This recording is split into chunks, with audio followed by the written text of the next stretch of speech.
सभी बच्चों को सुबह का नमस्कार।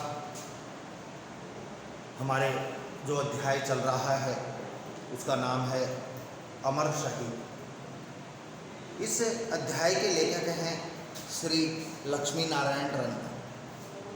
ये एक ऐतिहासिक नाटक है। स्वतंत्रता के समय राजस्थान में आज़ादी का, स्वतंत्रता का बिगुल बजाने वाले सागरमल गोपा के बारे में यहाँ अमर शहीद सागरमल गोपा को कहा जाता है। अपन पात्र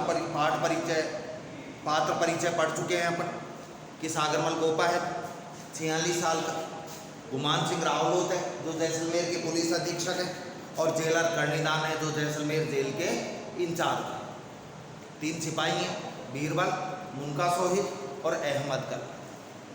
3 अप्रैल 1946 दोपहर का समय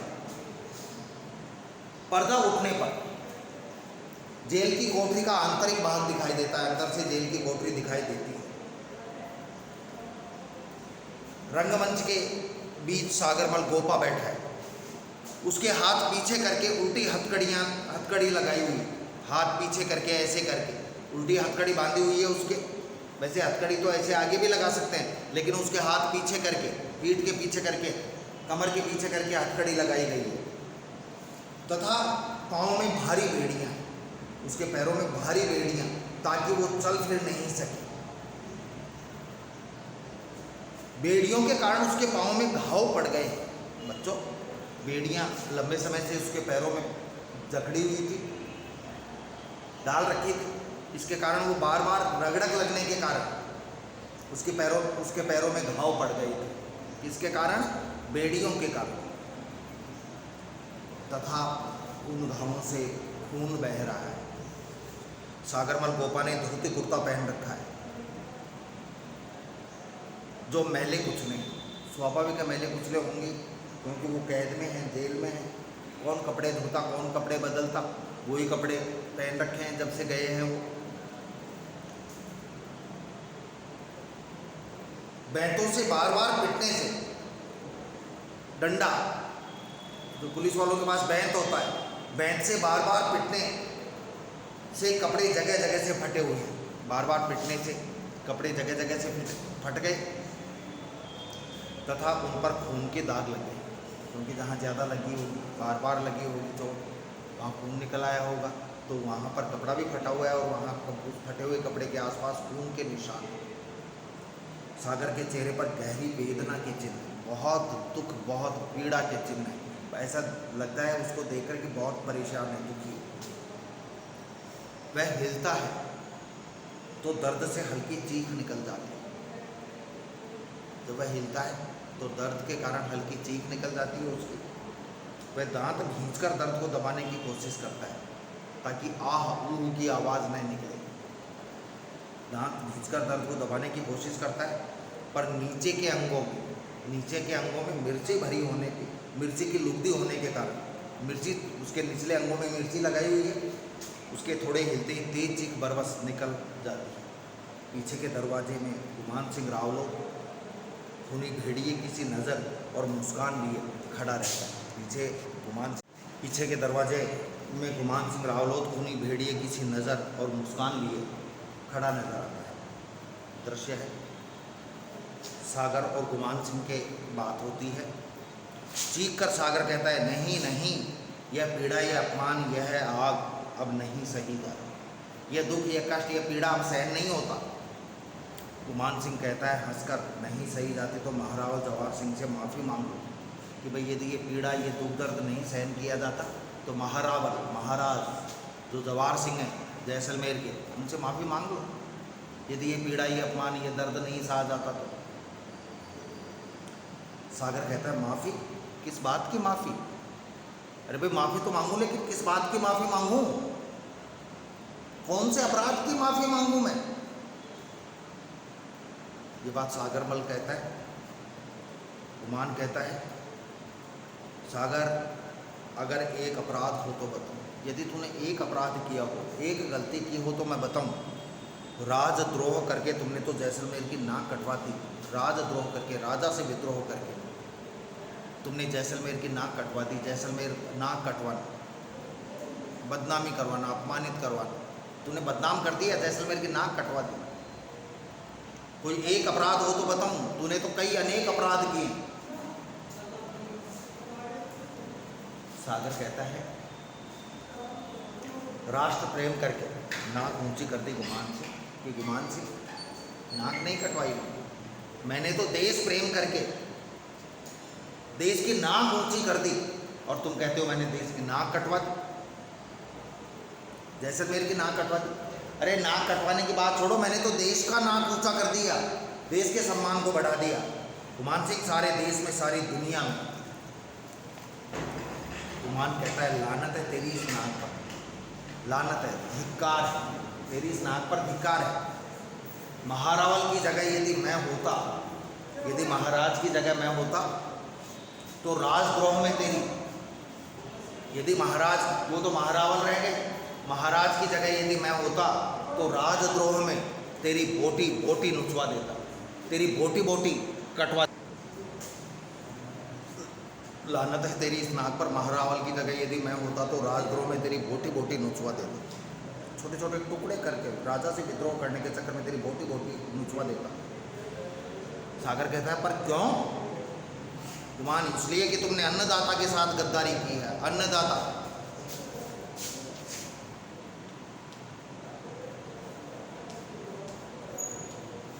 अन्न देने वाला, यहां महारावल को कहा जा रहा है अन्नदाता। बच्चों यहां अन्नदाता किसको कहा जा रहा है? महारावल को। कौन से महारावल को? जैसलमेर के महारावल को। और वैसे अन्नदाता का अर्थ होता है किसान, वास्तविक रूप से अन्न देने वाला किसान होता है।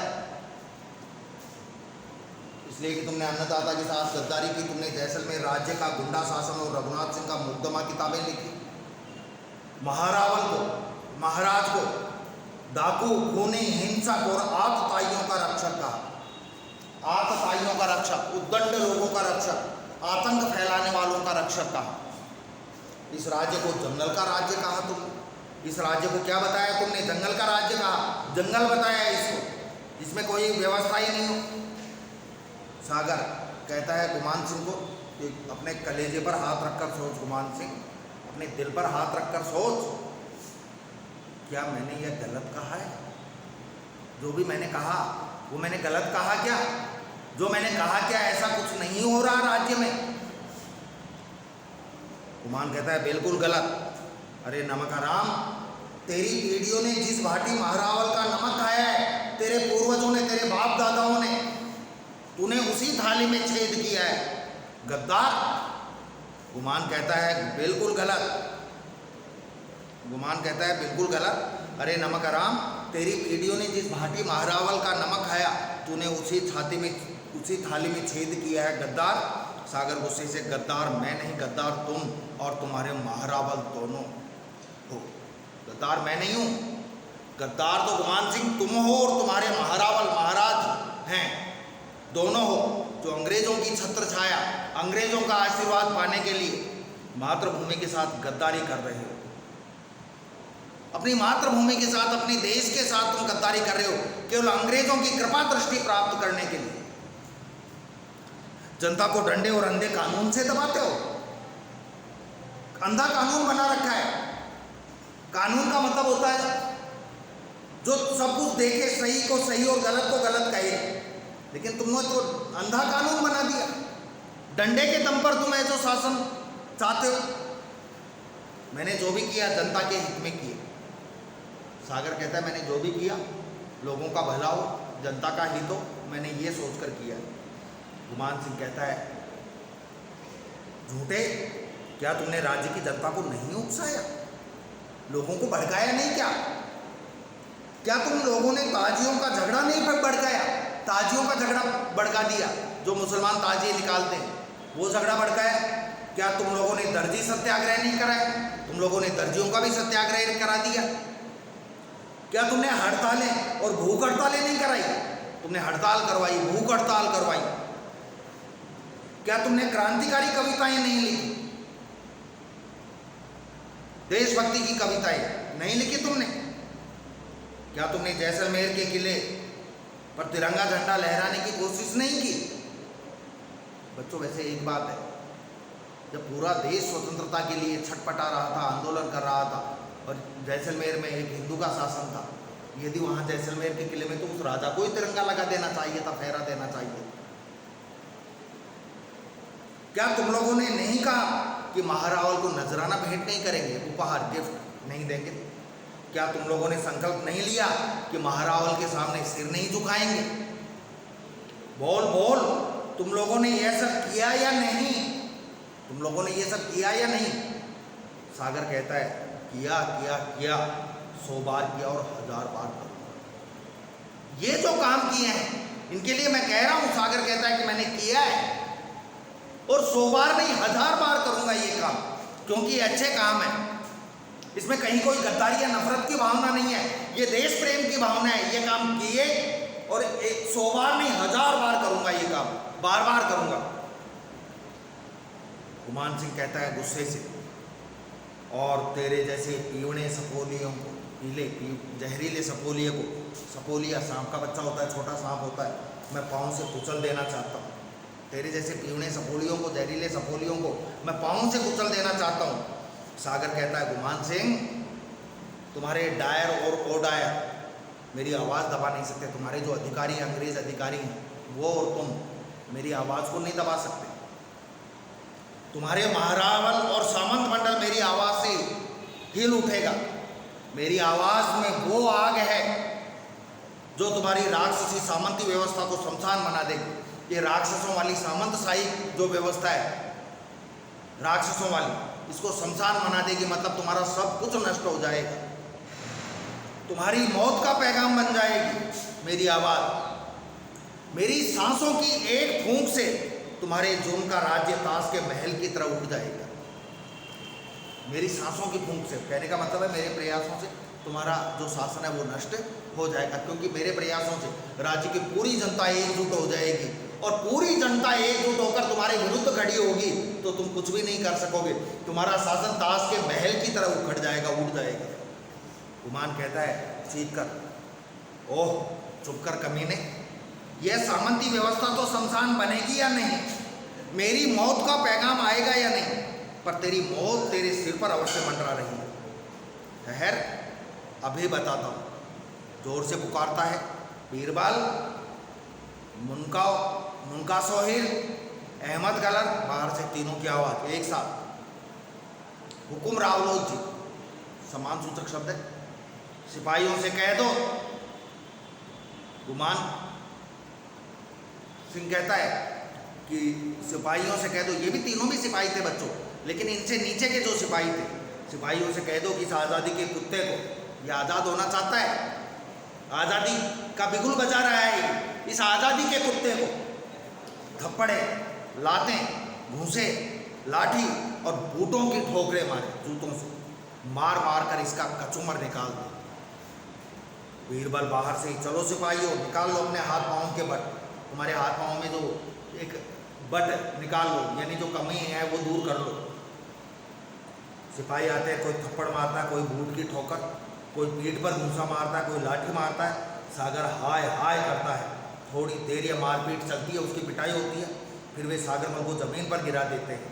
उनके पाँव पर सिपाही खड़े हो जाते हैं, सागरमल के पैरों पर सिपाही खड़े हो जाते हैं।